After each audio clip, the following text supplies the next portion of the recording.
Bismillahirrahmanirrahim. Assalamualaikum warahmatullahi wabarakatuh. Kali ini kita akan membahas sedikit tentang sejarah manusia yang tercatat di dalam kitab suci Al-Quran dan yang berhasil diungkap oleh sains modern. Ternyata manusia sudah ada di bumi ini dalam waktu yang sangat lama. Tidak hanya dalam ribuan tahun, tapi puluhan ribu atau bahkan mungkin sudah ratusan ribu tahun.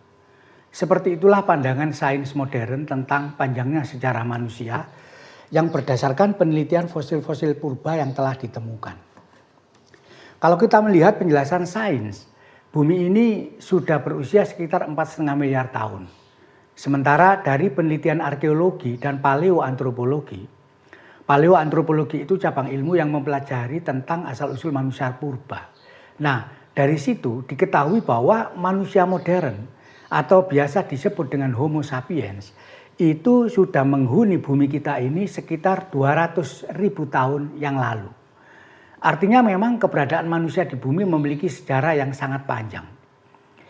Beberapa kitab suci juga menyinggung tentang sejarah manusia ini. Jika kita membuka kitab Taurat Yahudi dan Perjanjian Lama pada tradisi Kristen, di situ diceritakan tentang penciptaan sosok Adam sebagai manusia pertama di dunia. Bahkan di situ diceritakan pula silsilahnya secara terperinci. Siapa nama anaknya, kemudian pada usia berapa mereka memiliki keturunan, dan sampai umur berapa mereka hidup. Dari Adam, kemudian turun-temurun sampai ke Noah, dan seterusnya sampai ke Abraham, semuanya disebutkan umurnya dengan angka-angka yang jelas. Lalu berlanjut turun-temurun silsilahnya sampai ke Yesus. Itu ada.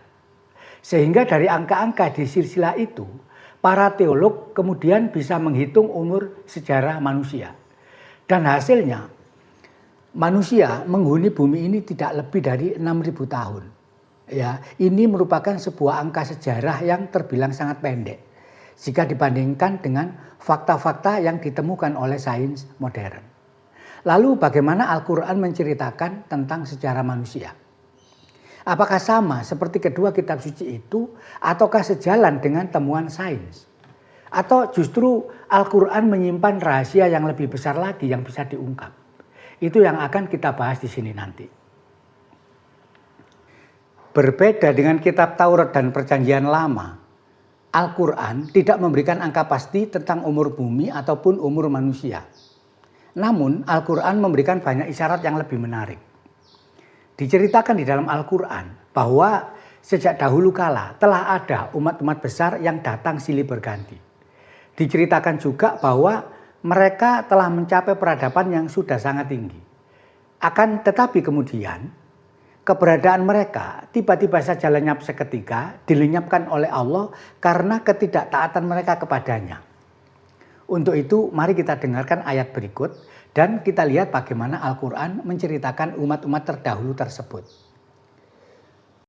A'udzu billahi minasy syaithanir rajim. وَلَقَدْ أَهْلَكْنَا الْقُرُونَ مِنْ قَبْلِكُمْ لَمَّا ظَلَمُوا وَجَاءَتْهُمْ رُسُلُهُم بِالْبَيِّنَاتِ وَمَا كَانُوا لِيُؤْمِنُوا كَذَلِكَ نَجْزِي الْقَوْمَ الْمُجْرِمِينَ وَلَقَدْ أَهْلَكْنَا الْقُرُونَ مِنْ قَبْلِكُمْ لَمَّا ظَلَمُوا. Dan sungguh kami telah membinasakan umat-umat sebelum kamu ketika mereka berbuat zalim. Waja'atuhum rusuluhum bil bayyinati. Padahal rasul-rasul mereka telah datang membawa keterangan-keterangan yang nyata. Wa ma kanu liyu'minu, tetapi mereka tidak mau beriman. Kadzalika najzil qaumal mujrimin. Demikianlah kami memberi balasan kepada kaum yang berdosa. Al-Quran surat Yunus ayat 13. Nah, di dalam ayat ini disebutkan kata al-quruna, bentuk jamak dari kata kornun yang berarti umat atau generasi. Jadi kornun berarti satu umat, sedangkan kurunun berarti banyak umat. Ayat ini mengabarkan kepada kita tentang banyaknya umat-umat terdahulu yang telah dimusnahkan oleh Allah. Keberadaan mereka beserta peninggalan-peninggalannya tetap terbuka untuk senantiasa diteliti dan terus diungkap. Inilah yang kini dilakukan oleh para arkeolog saat ini. Mereka menelusuri jejak-jejak peradaban masa lalu yang pernah hilang karena dorongan ilmiah mereka untuk menemukan apa yang belum diketahui. Seperti halnya manusia pada zaman sekarang, umat manusia pada masa lalu juga memiliki naluri yang sama untuk membangun peradaban, kemudian menata kehidupan sampai mencapai kejayaan. Namun setelah peradaban mereka maju, mereka menjadi lalai dan sombong atas kekuatan yang mereka capai dan mereka mengingkari Tuhan. Di saat itulah Allah mengutus seorang Rasul sebagai pembawa peringatan. Namun risalah yang dibawanya diabaikan dan ditolak oleh masyarakat pada saat itu. Hingga akhirnya azab Allah pun turun menimpa mereka. Umat itu dimusnahkan pada akhirnya dan posisinya digantikan oleh umat lain atau generasi lain yang baru. Generasi dengan peradaban yang terus tumbuh, kemudian mencapai puncak kejayaan, lalu kemudian runtuh dalam kehancuran. Pola seperti ini terus berulang di dalam sejarah manusia, dari masa ke masa, sejak dahulu hingga akhir zaman nanti. Dan ini merupakan ketetapan Allah, merupakan sunatullah yang tak dapat dihindari oleh siapapun juga. Mari kita perhatikan lagi bagaimana Allah menjelaskan di ayat lainnya.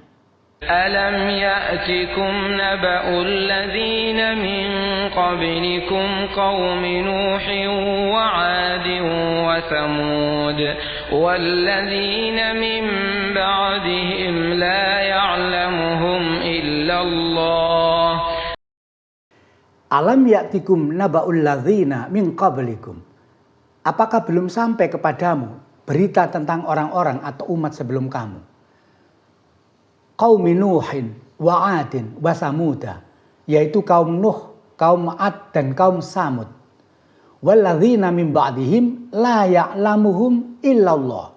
Dan kaum-kaum setelahnya yang tidak ada yang mengetahui mereka kecuali hanya Allah. Al-Quran surat Ibrahim ayat 9. Nah, di ayat ini Allah menyebutkan beberapa nama umat terdahulu yang mungkin bisa jadi acuan penyelidikan arkeologi. Dan ayat ini juga menegaskan bahwa umat-umat terdahulu jumlahnya begitu banyak. Hingga ada yang tidak diketahui detail sejarahnya kecuali hanya Allah saja yang tahu. Ini menunjukkan betapa panjangnya rentang sejarah manusia yang telah berlaku di bumi kita ini. Dan pemberitaan Al-Quran ini sejalan dengan temuan sains modern yang juga mengungkap panjangnya sejarah manusia serta banyaknya peradaban purba yang pernah maju, namun kemudian tiba-tiba hilang ditelan oleh waktu. Dan yang lebih menarik lagi, Al-Quran malah menyebutkan bahwa umat-umat terdahulu jumlah penduduknya jauh lebih banyak dibanding penduduk umat pada zaman sekarang. Mereka juga lebih kuat, yang berarti lebih maju peradabannya, serta lebih banyak meramaikan kehidupan dan meninggalkan jejak-jejak bersejarah di atas bumi ini. Berikut ini ayatnya. أفلم يسيروا في الأرض فينظروا كيف كان عاقبة الذين من قبلهم كانوا أكثر منهم وأشد قوة وآثارا في الأرض فما أغنى عنهم ما كانوا يكسبون. Afalam yasiru fil ardi, maka mengapa mereka tidak berjalan di muka bumi? Fayanduru kaifa kana aqibatul ladzina min qablihim, lalu memperhatikan bagaimana kesudahan orang-orang sebelum mereka. Kanu aksara minhum, orang-orang itu lebih banyak jumlahnya. Wa asyadda quwwatan, dan lebih besar kekuatannya. Wa asaron fil ardi, dan lebih banyak peninggalannya di bumi. Fama aghna anhum ma kanu yaksibun. Namun semua yang dahulu mereka usahakan tidak berguna sedikit pun bagi mereka. Al-Quran surat Ghafir ayat 82. Ayat ini menjelaskan bahwa umat-umat terdahulu memiliki keunggulan dibanding umat zaman sekarang. Paling tidak ada 3 keunggulan yang disebutkan di ayat ini. Yang pertama, jumlah penduduk yang jauh lebih banyak dibandingkan umat manusia zaman sekarang. Yang kedua, mereka juga telah membangun peradaban yang jauh lebih kuat atau lebih maju. Serta yang ketiga, mereka lebih banyak peninggalannya di bumi. Di akhir ayat, Allah memberikan pelajaran penting bagi kita umat zaman sekarang bahwa meskipun mereka umat terdahulu memiliki keunggulan dalam segala hal, pada akhirnya mereka tetap dihancurkan oleh Allah. Kenapa? Karena mereka mendustakan kebenaran yang dibawa melalui rasulnya. Selanjutnya kita akan lihat sebuah ayat yang lebih informatif lagi tentang umat-umat terdahulu, di mana Al-Quran justru menyebutkan bahwa umat zaman sekarang ini tidak mencapai 1/10-nya jika dibandingkan dengan apa yang telah dicapai oleh umat-umat terdahulu. Mari kita perhatikan ayat berikut ini. وَكَذَّبَ الَّذِينَ مِن قَبْلِهِمْ وَمَا بَلَغُوا مِعْشَارَ مَا آتَيْنَاهُمْ فَكَذَّبُوا رُسُلِي فَكَيْفَ كَانَ نَكِيرِ.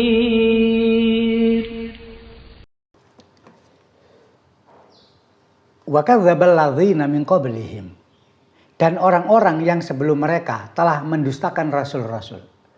وَمَا بَلَغُوا مِعْشَارَ مَا آتَيْنَاهُمْ, padahal mereka yang dimaksud di sini adalah umat zaman sekarang tidak mencapai 1/10 dari apa yang telah kami berikan kepada umat-umat terdahulu. فَكَذَّبُوا رُسُلِي فَكَيْفَ كَانَ نَكِيرِ, maka mereka mendustakan rasul-rasulku, maka lihatlah bagaimana akibatnya. Al-Quran surat Saba ayat 45. Begitu jelas makna ayat itu bahwa umat manusia pada zaman ini tidaklah sebanding, bahkan tidak mencapai 1/10 dibandingkan dengan umat-umat terdahulu. Baik dalam hal jumlah, kekuatan peradaban, maupun karya-karya besar yang mereka tinggalkan di muka bumi. Sebagaimana ayat yang sebelumnya tadi. Selama ini, subjek dari frasa wama balahu dalam berbagai tafsir klasik umumnya dipahami sebagai orang-orang kafir Mekah. Pemahaman tersebut sah-sah saja jika dilihat dari konteks sejarah pada awal dakwah Islam pada masa turunnya Al-Quran. Namun sesungguhnya subjek yang dimaksud memiliki cakupan yang lebih luas, yakni segenap orang kafir yang berani menentang Tuhan di antara umat manusia pada zaman ini. Mereka termasuk bagian dari umat yang menjadi sasaran utama turunnya Al-Quran. Bukan hanya tertuju pada orang-orang kafir Mekah yang jumlahnya terbatas pada ribuan orang saja. Ayat ini mengingatkan kepada kita semua agar mengambil pelajaran dan tidak bersikap sombong sebagaimana umat-umat terdahulu yang jauh lebih kuat. Akan tetapi tetap pada akhirnya dibinasakan oleh Allah. Lalu apa yang menjadi bukti dari klaim Al-Quran tentang umat-umat terdahulu yang dikatakan jauh lebih hebat daripada manusia di masa sekarang? Sebagaimana disebutkan di dalam surat Ghafir ayat 82 yang kita sebutkan di awal tadi itu. Apabila kita mau berjalan di muka bumi, dalam arti mau meneliti dan menyelidiki peninggalan sejarah, maka kita akan menemukan bukti-bukti tersebut dengan jelas.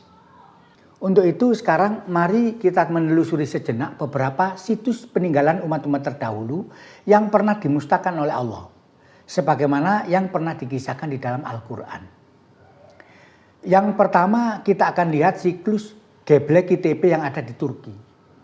Situs ini menurut perhitungan arkeologi berusia sekitar 12.000 tahun.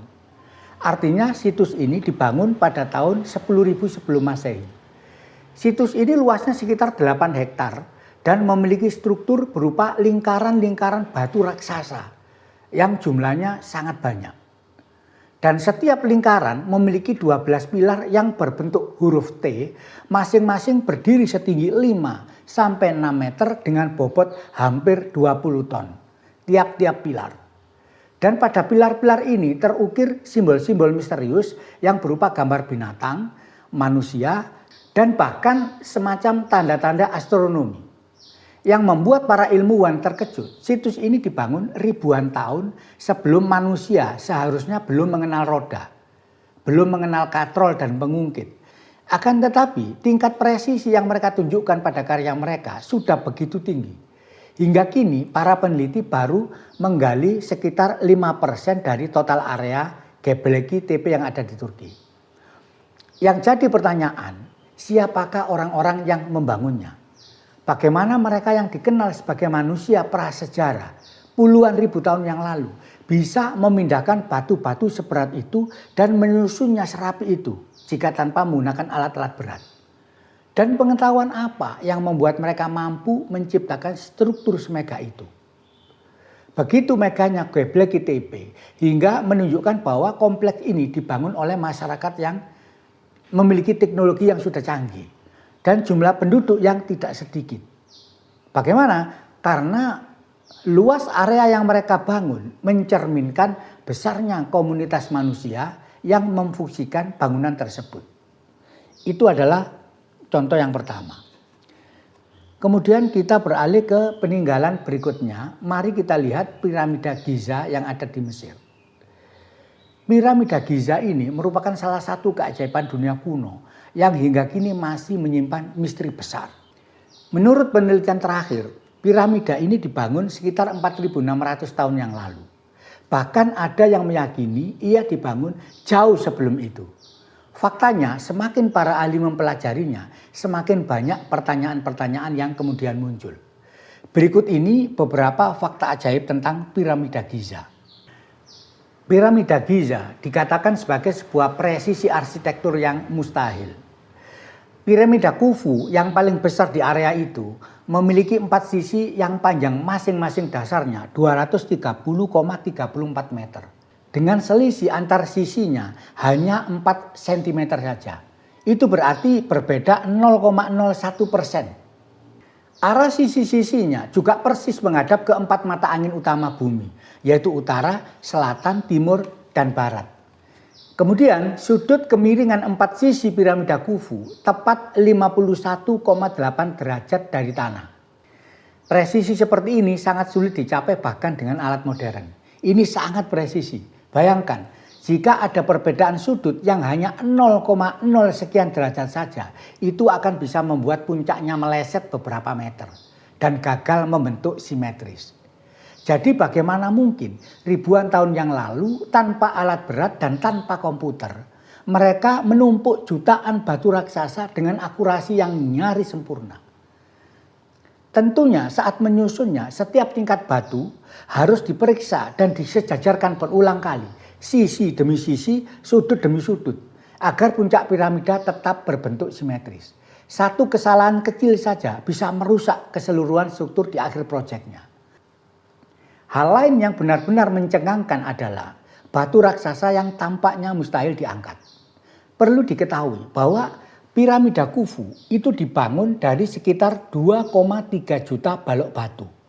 Yang mana berat masing-masing balok batunya berkisar antara 2,5 ton hingga 15 ton. Akan tapi tunggu dulu, di puncak piramida di ruang raja ya itu terdapat 1 balok granit utuh yang beratnya sekitar 60 ton. Bisa dibayangkan bagaimana mereka bisa mengangkat dan menempatkan batu sebesar dan seberat itu di ketinggian dan membuatnya tetap stabil selama ribuan tahun. Tanpa alat berat modern, tanpa derek hidrolik, ini benar-benar keajaiban teknik yang masih membingungkan para ahli hingga kini. Dan yang lebih mengejutkan lagi, sambungan antar batunya begitu rapat hingga selembar kertas pun nyaris tidak bisa diselipkan di antara celah-celahnya.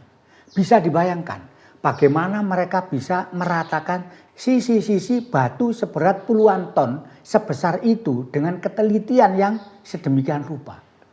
Para ilmuwan hingga kini masih kebingungan.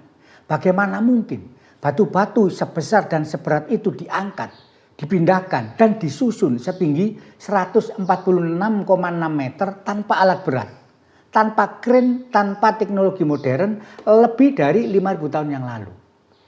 Lalu pantaskah mereka disebut sebagai manusia zaman batu dan masih primitif? Kemudian Interior piramida Khufu tidak kalah menakjubkan. Batu-batu granit raksasa semuanya disusun setinggi puluhan meter dengan presisi yang luar biasa. Ventilasinya bahkan diarahkan tepat ke arah bintang tertentu. Dan ruangan-ruangan dibangun dan didesain sedemikian rupa untuk bisa menahan tekanan jutaan ton batu. Dan lebih mengejutkan lagi, suhu di dalam piramida tetap stabil kisaran 20 derajat Celcius sepanjang tahun. Sementara di luar, suhu di siang hari bisa mencapai 45 derajat Celcius karena berada di gurun pasir. Membangun bentuk piramida yang simetris itu jauh lebih sulit dibanding mendirikan bangunan yang berbentuk kotak ataupun kubus. Hal itu sekaligus menjadi simbol capaian arsitektur tingkat tinggi sekaligus bukti kejayaan peradaban umat yang membangunnya. Bagaimana teknologi ribuan tahun yang lalu bisa mewujudkan hal ini? Hingga kini para ahli masih belum menemukan jawabannya. Bagaimana mungkin pada masa ketika penduduk Mesir harusnya masih sangat sedikit, ketika roda belum ditemukan seharusnya, ketika katrol dan pengungkit belum dikenal, sementara alat-alat berat pun belum ada, mereka justru mampu membangun salah satu monumen paling megah yang ada di bumi. Apakah mereka benar-benar membangunnya sendiri? Atau mungkin ada peradaban misterius yang lain yang membantu mereka? Sepertinya di sini ada missing link atau mata rantai yang hilang dari sejarah manusia yang belum sepenuhnya terungkap. Selain dua peninggalan di atas, masih banyak peninggalan-peninggalan ajaib lainnya di muka bumi. Baik yang telah ditemukan maupun yang nanti akan ditemukan di masa depan. Semua seakan-akan membuktikan kebenaran cerita Al-Quran tentang umat-umat purbakala yang memiliki peradaban yang super canggih, bahkan melampaui umat manusia di zaman sekarang. Jika Anda masih penasaran, silakan Anda browsing tentang Puma Punku yang ada di Bolivia. Kemudian lagi ada juga benteng Cusco yang ada di Peru. Kemudian Nazca Lines atau geoglif yang ada di Peru. Kemudian lagi kuil Baalbek yang ada di Lebanon. Dan masih banyak lagi peninggalan mega lainnya. Mungkin di video tersendiri akan kita bisa ungkap ya keajaiban-keajaiban dari situs-situs tersebut. Jadi demikianlah Al-Quran memberi petunjuk bahwa sejarah umat manusia di bumi ini terbentang sangat panjang. Bahkan umat-umat terdahulu pernah mencapai kejayaan yang melampaui apa yang kita capai pada masa kini. Nah, sekarang pertanyaan besar pun muncul. Mengapa peradaban-peradaban hebat itu seolah lenyap begitu saja? Mengapa ilmu dan pengetahuan mereka tidak sampai diwariskan kepada kita sebagai generasi yang datang sesudahnya? Yang tersisa hanyalah jejak-jejak bisu berupa peninggalan yang begitu mencengangkan. Fakta ini seakan menunjukkan bahwa sejarah manusia pernah mencapai puncaknya di titik tertentu, lalu diriset, dimulai kembali dari titik nol. Lalu adakah Al-Quran berbicara tentang fenomena yang misterius ini? Insya Allah kita akan membahasnya di dalam video-video berikutnya. Untuk kali ini kita cukupkan dulu sampai di sini. Terima kasih telah menonton. Jangan lupa untuk subscribe dan aktifkan lonceng notifikasinya agar tidak ketinggalan bahasan berikutnya. Wassalamualaikum warahmatullahi wabarakatuh.